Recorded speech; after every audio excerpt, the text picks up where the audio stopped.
Hey guys, here's a video of a truck I've been working on. Figured I'd do a quick video on it. It's a 93 Chevy K1500. Had this truck for a while now. It was passed down to me from my father when he passed, and I've just never gotten really around to working on it until here recently. Finally figured I'd go ahead and start on it because, I don't want to put a whole lot of work into that thing over there right now. I think this one kind of needs a little more attention than that one.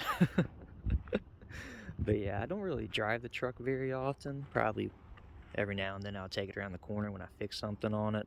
It's just, I want to get it right before I take it on the road because you know how dangerous that can be if your suspension is all tore all to heck going down the road. When I first got it, I didn't do a whole lot to it. I kind of just let it sit because I was really into Mustangs at the time and did a whole lot with those. But here the past few months I've been really into working on this one. I think I'm going to be set on this one for quite a bit. I didn't really do anything cosmetic. I just left it as is since I had it, since it's been pulled up here.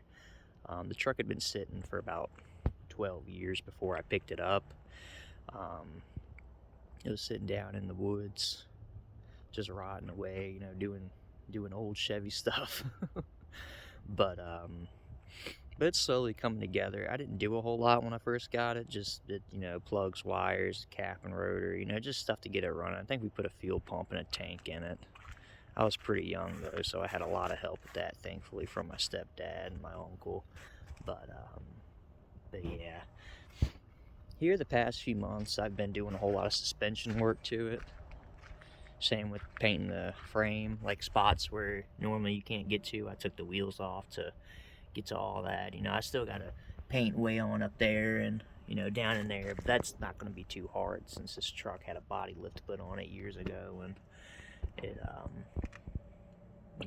it doesn't look the greatest, but it makes it a lot easier to work on a frame when the body's separated from it. I've kind of realized.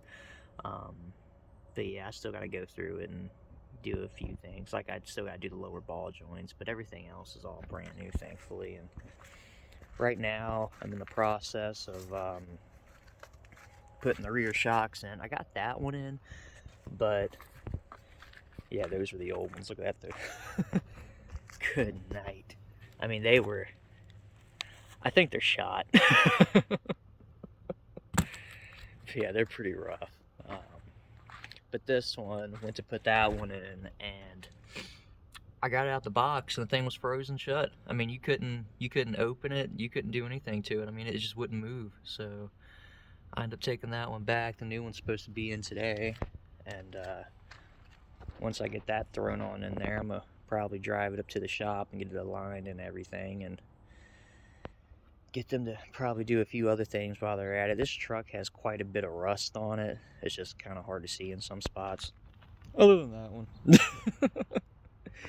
But yeah, nothing's rusted through, thankfully. So I don't believe it was up north. I think it was more of just sitting in the grass and it's just gotten to it. Like it's a 350 automatic, and it runs good for the amount of miles on. I mean, truck ain't really been taken care of, so I'm kind of trying to get everything back in order. But it's just a slow process. But yeah, just a little 350 small block throttle body injection.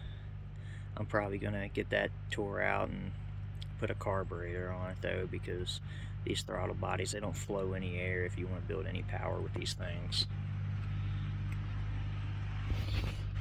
But yeah, get this motor built and finished, and I think we'll be good to go.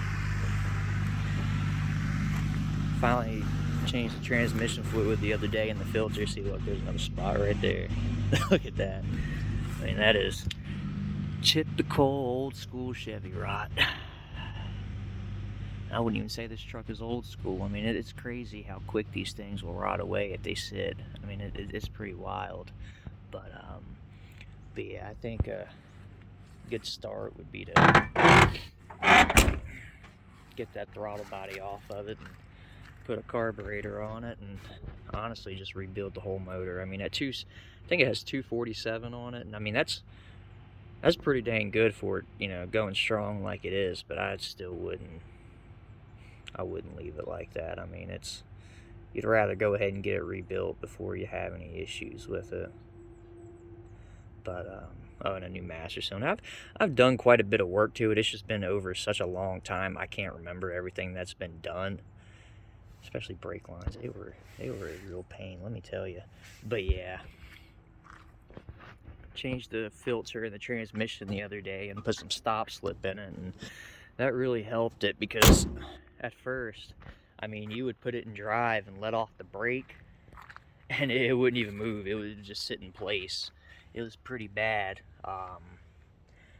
But after putting that stop slip in it, now it will move. And I mean, it still shifts pretty rough. It'll definitely need a rebuild or a new transmission eventually.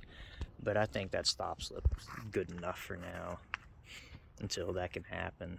I don't really, like I said, I don't drive the truck ever. The only time I drive it is after I put a new part on it and just take it like not even a mile down the road, back around a circle.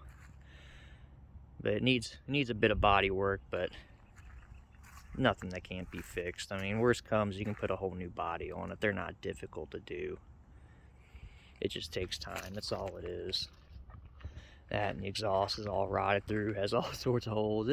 It's typical Chevy. But yeah, it just needs some work, some more sanding and painting back here when I get time. Probably take this body lift off, get it ripped off, and be able to get up under here better, put a new bed on it, and just stay on it.